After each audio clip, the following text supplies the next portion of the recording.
Hello, folks. How's it going? It's time for some more Hobby Nightmares.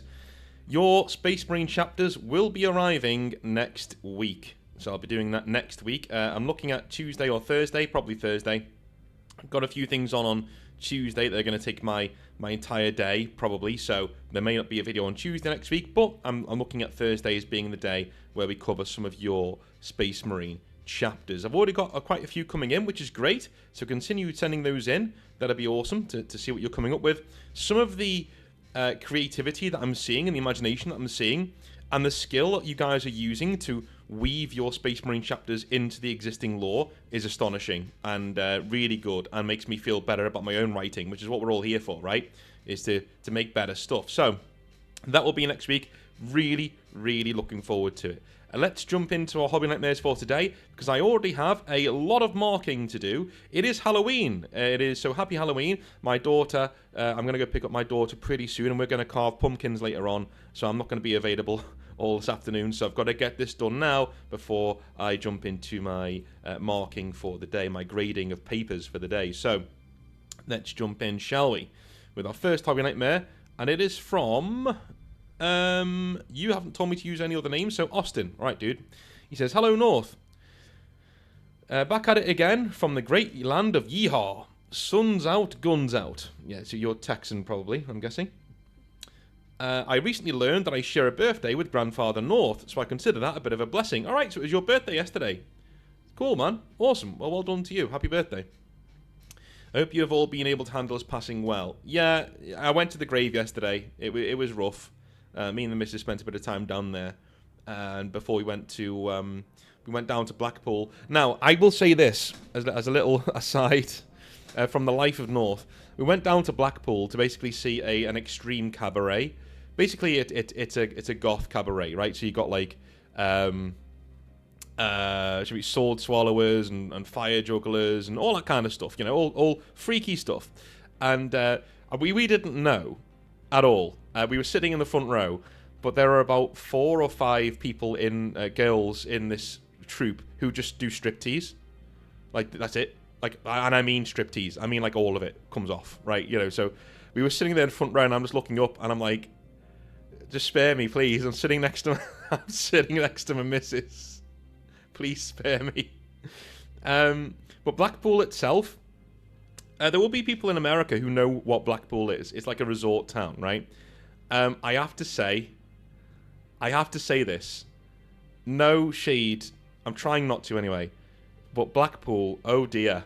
Because we were down the really, shall we say, affluent bit, the strip, the light show where the tower is and all that, right on the beach at night. And it was rough, man. Like, it was rough. Like, we were walking up, we were kind of shocked. There was so many dilapidated hotels, so many, it was like a faded glory, like a woman who used to be beautiful, but now has got a lot of faded beauty there, covering up with slabbing makeup all over herself and things. That wasn't great. And we were trying to find a restaurant, just any restaurant that doesn't do fish and chips. Neither of us were really in the mood for fish and chips, right? But, like, I'm aware we're on the sea, but every single eatery and restaurant on that strip is a fish and chip place. Like, you would make so much money by just opening a steak joint. You just open a steak joint, you'll be packed every single night. You'll make so much money.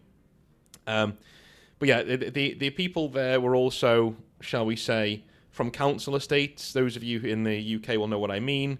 So very loud, very rambunctious, very letting their kids run around all over the place. It was one of those. We ended up diving into a pirate-themed restaurant because we were running out of time before the show started. So we went to this pirate-themed restaurant. They had a rerun of Pirates of the Caribbean playing all the time on multiple TVs throughout the place. It was full of kids, but we just wanted a burger and fries, and we wolfed it down. She had a hot dog. We wolfed it down, then went straight to the show. The Globe Theatre was lovely. Absolutely lovely place, lovely people, and it was an awesome show. We had such a good time. But like walking up and down that strip itself, because we just wanted to see what it was like. Investment needed. That is my rant for the day, though, on the life of North. I know some of you like these on Fridays, but little things I've been getting up to during the week. So there you go. Also, we watched Frankenstein on Tuesday. Very good. Very good movie. Highly recommended. Anyway. I hope you, as well, I've attached an image of my armies on parade diorama. I won nothing, but the competition was very fierce. Alright, let's see a look. Cool, man. Oh, Kriegers. I love the light work here, dude. That's brilliant. Really well done. Really, really well done. So they're like guarding. They've broken down and they're guarding their tank. That's great. That's great. I love dioramas with stories, man. I love them. Second time around writing in for me. I'm glad to still be here. Well, thank you. My first story was about Final Fantasy XIV, where I let my mental health get in the way of my worldly outlook and behaviour. Since then, I've definitely improved in both departments, learning how to catch the signs of deterioration before acting a fool. Mate, you've mastered life. That is it. That is it. Like I've had to do that. Like I had a doctor's appointment on Monday. I was so scared of the scan I have to do, right? And he just literally sat me down and looked at me like I was just, like I was just stupid. I was like, mate, like 99.9% of these things are completely fine and normal. Just shut up. Have some meds to calm you down and shut up, okay? It's fine. I am a huge hypochondriac. But the thing is, though, is that you can recognize that you've got depression. You can recognize that you've got anxiety. You can recognize that you're a hypochondriac. You can recognize that you're not good at dealing with things. That doesn't make it any easier, guys, right? Just recognizing that does nothing. Because at the end of the day, the insidiousness of negative mental health, of depression, of anxiety, of being fearful of the future, that doesn't care about your logic. It doesn't. As a logical person, you could literally be sitting there and going, yeah, you know what, I get who I am, I get that everything's fine, and I'm going to be fine. There's not going to be a problem here. But your mental health, your depression, your anxiety, it is a stealth hunter, right? It is basically a lictor from the Tyranids, All of your positive mental health and your logic saying you're going to be fine, those your Space Marines walking around, right? And they're good at dealing with threats. They're good at dealing with normal Tyranids. But as soon as they get a lictor they can't see, it goes straight through them, right? That's what actual depression is. That's what actual anxiety is. Recognizing what that is only the first step. It takes serious work to get over oblivion and nihilism and bleakness and fearful of the future. I'm the kind of guy, if life is going well for me, and a lot of you may see yourselves in this, I'm the kind of guy who will walk down the street and I'll expect a piano to drop on my head if things are going well. If things aren't going well and I'm pretty miserable in life, I feel safe. Do you know what I mean? It's weird. I feel safe because I don't care if you take this away from me, because I'm not happy anyway. There's a safety in depression. There's a safety in misery, right? So how much worse could it get? It's fine, and there's a comfort in that. It's very...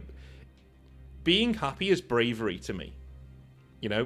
Admitting that you're happy and that you're doing well in life, that's bravery, because you're now standing up to the fact that something could take it away from you, or try to take it away from you, and then you'd have your mental robustness challenged, and that's extremely scary, So, yeah, I think you're on the right track here, man. You've recognised what it is, and you're trying to put steps in to avoid those things in the future.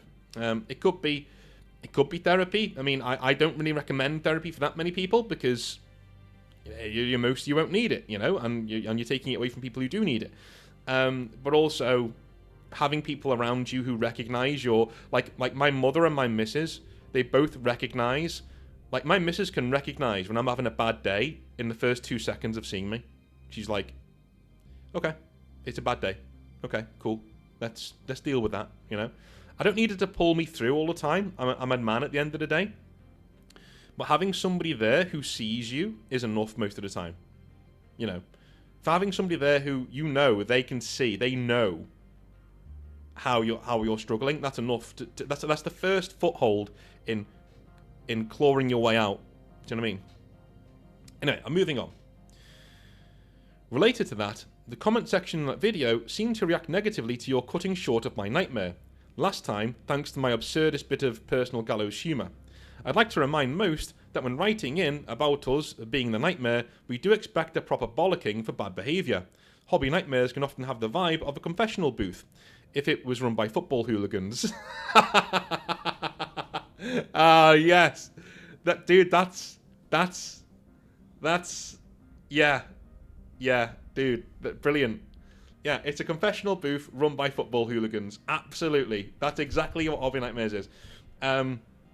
Yes, it's great. Now for the nightmare. All right, I had a great store in my locale that was an excellent hub for the community of Warhammer. The owner, we'll call him Creed, was a nice guy and built everything in an amazing way. He had a self-policing group of people there too. I don't think my local group would be near as strong without him. Unfortunately, he hit a wall where he couldn't keep up with costs. The man was trying to get the money owed to his original founding partners, while he gave us the best discounts that he could, and even introduced a monthly loyalty program where the rewards were so good there was no way he made money from it in any meaningful way.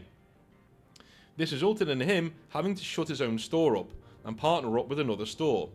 It was originally supposed to be a partnership, but right off the top, our original man was basically a non-factor in the store, even within the Warhammer area, which from what I understand was not supposed to be the case.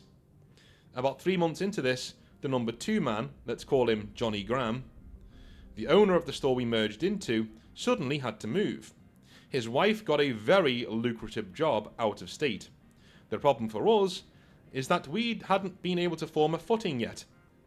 It was the wrong time, not enough of it, so our hub was close to having to close permanently.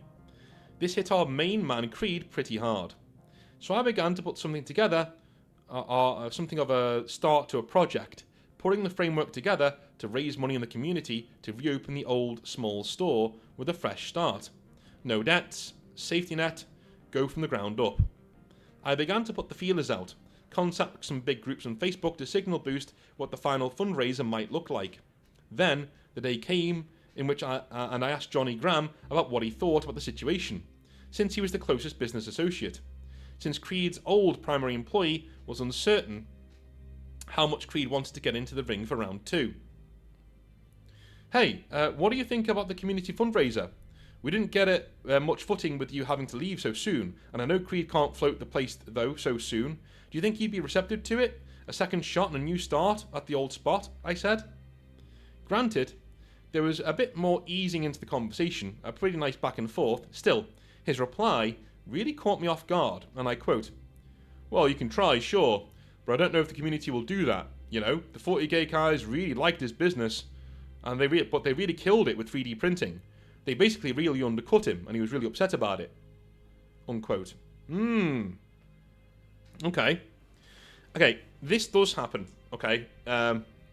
Kindness can sometimes be exploited by our community. And, you know, I don't think that's a lot of people will take the hatred of Games Workshop and their prices, and they will go after smaller people who've got nothing to do with that. And Creed sounds like he was one of those people who just loved the hobby, wanted to sell some models, and because he was being undercut by 3D printing, he was bending over backwards to try and accommodate people and ended up losing his business. So I can't really go against his feeling here. Anyway, this came as a pretty big shock to hear. I'd been very in the thick of things with the community in the past. The 3D printing community was alive and well, but there was an agreement that we would give Creed our main business, that if we wanted a unit and could get it, we would go through him before considering printing anything. And everyone I spoke to agreed that this was a widespread, well-followed thing. He went on a bit with a bit of a scathing continuance of our hot community, which was kind of a slap in the face to me, especially because he barely had any time with us. There was the possibility he saw something that I didn't, but it never really sat right with me. Okay. Right. It does sound like he's judging too harshly, but also, Austin, this kind of thing does go on. I'm not saying it happened with your situation, but, you know, some stores are undercut by 3D printing when it's nothing to do with them. Like, you know, it's not their fault the Games Workshop charge what they charge. Later, after the closing, I ran into somebody who was very well connected to the former Community Hub store, and the community at large. Back at the old store, he ran the tournaments and such. He wasn't an employee, but just a well-to-do community guy. He is, himself, roommates with Creed's former main employee, so he was the one that told me about the debt spiral. Basically, Creed was in a bit of a hole, but was more concerned for the community than his current footing, from what I gather. We hate to see him go, but we all deeply appreciate what he did for us. Anyhow, talking to this guy, I brought up what I'd wanted to do, and what Johnny Graham had told me. The guy who was very thick with the community looked at me like I just told him the world was shaped like a Krispy Kreme logo. His response was, and I quote, "That's not true at all. We all gave Creed the first shot at a unit we wanted at all times," unquote. To which my reply was, "Exactly, but Johnny Graham said that, and really kind of blamed us for the original store closing." His response was along the lines of, and I quote, "I mean, he seemed alright enough, but he never really cared for the 40k crowd, if you know what I mean," unquote. And proceeded to basically tell me that behind the scenes, it seemed like Johnny Graham never really liked us, despite it turning out that in our 3 months of being there, we ended up making up a substantial portion of revenue during a fairly mid-season of 40k.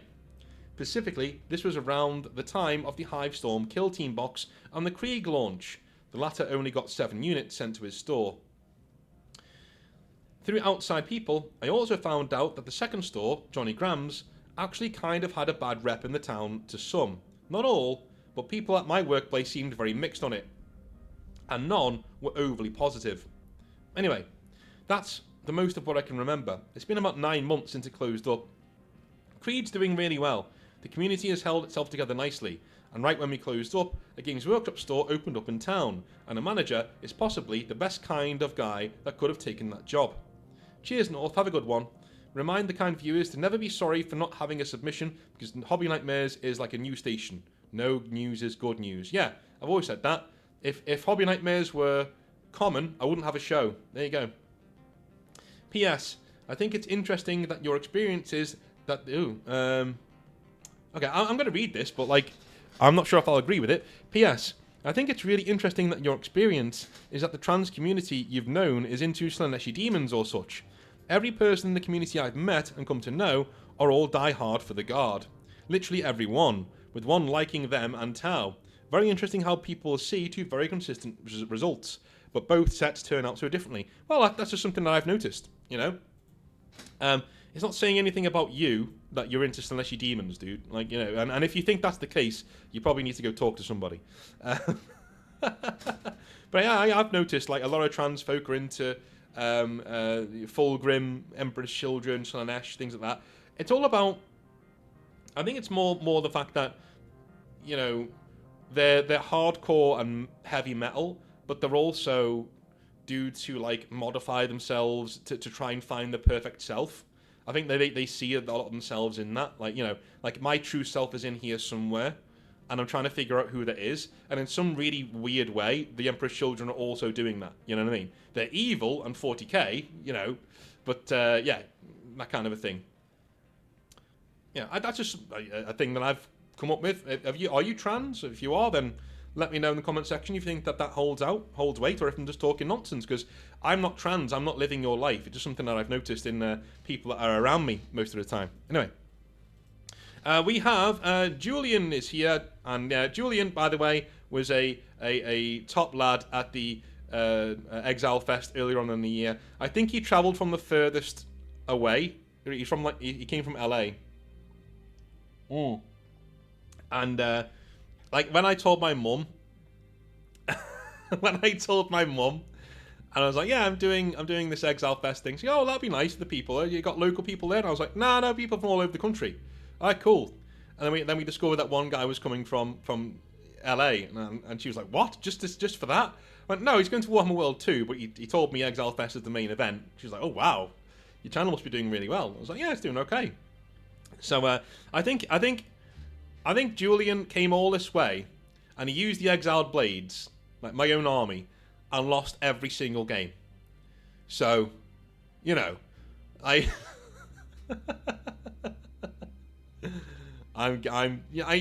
is what it is. It is what it is. He tried, but I will say this: I think he did win that the did he not win the sportsmanship award for like the best sport? I think he did. I'm pretty certain he did, which is like the best thing for the Exiled Blades. The guy playing the Exiled Blades got the best sport trophy. That's better than him winning the tournament, in my opinion. That just shows you that's what the channel's all about, baby. All right, let's move on. He says, "Hey North, how's it going, man? Julian here, writing you in again with a hobby nightmare I bore witness to at my local hobby Warhammer cafe here in town. But I just wanted to say, Exile Fest was a great fucking time, and thanks again for setting all that up. No problem, man. Yeah, it was stressful, but it was good.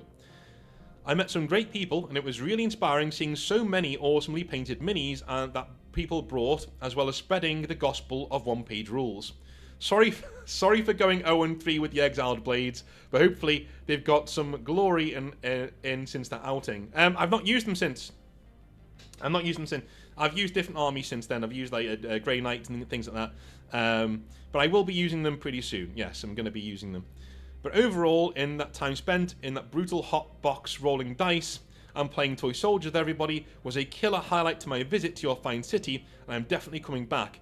If anything, for the Swan Inn, which is legitimately for one of the greatest bars I've ever been to. That's cool. They'd love that down there. It's on Wood Street here in Liverpool. If any of you ever want to go have a pint and listen to some rock music, the Swan Inn on Wood Street in Liverpool, really good place. One of my local haunts, been going there for many a decade. Well, not many a decade maybe more.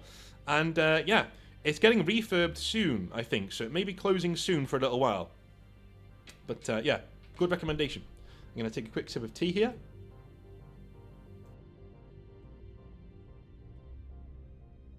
There we are. Alright. The Warhammer Cafe in Los Angeles is adjacent to several stops on my route for work. I was aware I had to hit one account that day and would have time to kill, so figured I'd bring in some minis to assemble there while I wait for the bar manager to show up. The staff at this location are incredibly cool, and everything you could ask for in Games Workshop employees, so it's easy to kill time and bullshit with them while getting some valuable hobby pointers. I was steadily assembling my orc boys when these two rather energetic guys walked in and made their way to the Old World section. "Ah, here we are," said one of them, as they perused the boxes. A staff member came up and did the usual greeting, asking what brought them in, and what they were looking for, etc. Yeah, we're looking at setting up a fantasy group to play 6th edition, so we're looking to get some models, one of them said. The staff member was excited and began asking further questions to see what they needed specifically. Yeah, we're going to be doing 6th edition, not Old World, because it's a money grab, and I'm looking to do Empire. The staff member just nodded and proceeded to help them out. Well, good on them. Good on them. They're trying to get a rise out of the Games Workshop employee. And don't do this. Don't try and ruin somebody's day. Like, what's wrong with you? You know? What's he going to do? Go, yeah, it is a money grab. Yeah, you shouldn't buy it. While he's wearing a Games Workshop t-shirt. You know, shut up. I initially thought this was just a slip of the tongue from an enthusiastic nerd, but the dude continued to bash subsequent editions of the game. Old World returning with old models, the end times, etc. Safe to say it felt a bit awkward in there, so I figured I'd put my headphones on and drown it out with the soothing sounds of Insect Warfare or Nile. But truth be told, I'm a bit of a nosy person, and had a feeling this wasn't finished. Dude, my missus is the same. She'll say she's not, but she is. Whenever there's something going on the street, she's always curtain twitching. Oh, what's going on out there? Anyway, hope she didn't hear that, or I'm going to get a whack on the back of the head. The dynamic duo were looking through the individual model section they had for the Old World next. And now, for the sake of the story, since I don't remember what the character they were inquiring about was actually called, I will refer to it as an Oingo Boingo. Just curious, do you guys carry Oingo Boingos? No. Sorry, just curious, do you guys carry Oingo Boingos? Questioned the guy. I'm sorry, man. Which one again? The same staff member asked. Oingo Boingos, they're like snake men, chaos sorcerers from early editions. The staff member had a puzzled look on his face and just said, "Ah, shoot, man. I'm afraid I don't know what that is, actually. I don't think we carry them." "Ah, man, they don't know anything about Oingo Boingos or what they are. Dude, you just own Games Workshop. one of the guys said triumphantly to his friend, a Robin to his Batman. The staff member awkwardly chuckled and politely asked follow-up questions about it to maintain some sense of normalcy in the store. Now, I played trombone in a high school band. Where's this going, Julian? Now, I played trombone this one time in band camp. And now I played trombone in a high school band. I have been to several anime expos. I can probably quote most of Monty Python Holy Grail by heart. But North, I was astonished by the absolute embarrassing nerd shit fuckery that was unfolding before my eyes. It didn't end, they just kept saying how awful Games Workshop is, and how everything they do is dumb and bad, while a staff member just nodded with a smile and trying to do his job. Dude, just kick them out. They want you to, right? It's like Bono. Can we just nail Bono to a cross already? Bob Geldof. Can we just nail Bob Geldof to a cross already? You know he wants to. You know he wants to. You know he wants to be up there. Good God. They're looking to be thrown out. Just give them what they want. Go away. Go away. I'm not getting paid enough. Have a fun time telling people about this on Reddit. Get out my store. Like, I'm not being paid enough to put up with this. Sorry. Go away. Private property. I'm asking you to leave. Go away. Don't come back. Right? Literally. And yeah, they'll complain about you online, or they'll complain about you to their friends, but dude, it's not worth it. And even your managers at Games Workshop will be like, yep, did the right thing. You try what this staff member's trying to do, heroically, is trying to kill them with kindness. You know? He's trying to be so kind to them and so good to them that they turn around and they start acting in good faith. Do you know what I mean? They start being decent blokes, acting in good faith. But like, they're not interested in that. That's not their end goal. Their end goal is to piss him off and get a rise out of him. And they're going to be there all day until you just set a line in the sand and say, listen, mate, piss off, go away. You know what I mean? Go and complain about me on Reddit. I don't care. I don't care. Fucking cesspool. I don't care. Alright. Saying that they are just... My God. Saying they just 3D print their own stuff because Games Workshop models were lacking directly to this same staff member. It was rough to listen to. The worst part about the duo's dumbass diatribe was that they still bought what I would guess was like $200 to $300 worth of old world stuff before making their exit.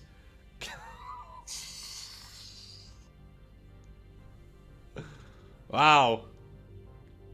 So somebody said I was a hypocrite the other day for buying a £20 model in a third-party store. That's technically Games Workshop. Fuck off. Yeah, I'm not doing shit like this. Do you know what I mean? I saw a model I liked. I wanted to support my local store. That wasn't a Games Workshop store because they're nice guys. So I got it. But like, $300 worth of stuff after running down the company? Oh, come on, dude. There was a brief silence, and the staff member just laughed quickly, while the other staff there also quickly addressed it and went about their day.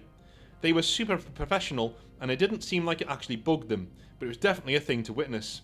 Now, I'm not a Games Workshop defender, but it's also a hobby, and should be there for enjoyment, and as stated on the channel numerous times, they are not the hobby. There are so many beautiful independent games and miniatures out there to explore that allowing your enjoyment of the hobby to be contingent upon the decisions of a massive corporation, it just seems silly as hell to me. I 3D print and get a lot of stuff second hand, with which I mostly just play OPR within the 40k setting with friends because the actual game of 40k is now super boring to me. That's fair enough. I took the hobby into my hands and it brings me so much joy and have had good luck getting new people into it this way. The only Games Workshop proper game I play is Kill Team, which is actually usually a good time. But whatever gripes I and many others have with them, I have never witnessed some goober harangue staff members who don't even make big decisions for the company in person. It was rough because I really like the staff at this store and still buy my paint and the occasional model from them. They are also helpful and really cool. Well, that's good, man. So continue supporting good Games Workshop stores. There's no problem with that. Yeah. You know. The thing is, the more you try and back away from GW stores because you don't like what they do, you are going to harm good stores as well. But some people will say that's something they're willing to do to make change. You know, here's a few pictures of your models, by the way. I'm going to put them on now. All right. At the time of writing this, the recent video of hating Games Workshop being cool was fresh, so it caught me off guard how pertinent it was to this hobby nightmare. If you want to wage a holy war against a huge company that makes toy soldiers, then go to Nottingham if you really feel that compelled. Don't do that. Please don't do that. The vast majority of people working at Warhammer World are lovely. And the corporate people who make these stupid decisions most of the time aren't there. So, don't do that. You can even have a pint at ye old trip to Jerusalem beforehand to really make it a crusade. Yeah, cool pub. But in all seriousness, thanks for reading this and apologies for the fragmented writing, hopefully. I conveyed my point, as well as the bizarre event I witnessed. Attached is a picture of my dog Merlin, who assumed the role of referee for this Tau versus Tyranid scuffle. Cheers, dude. Well, here he is. Whee! I love he's like judging you. He's like, hey, what do you say? What do you say? About food? Huh? Love it. Cheers, man. Thanks, Julian. And thank you for sending in your Hobby Nightmares if you have done this week. I'll be back next week on Monday for some more Hobby Nightmares. I'm taking Tuesday off next week, and then we'll be getting into some more other things. All right? All right? I love you all. Long time. Have a wonderful rest of your day, and I'll speak to you very, very soon. All right? Have a good one. Bye now.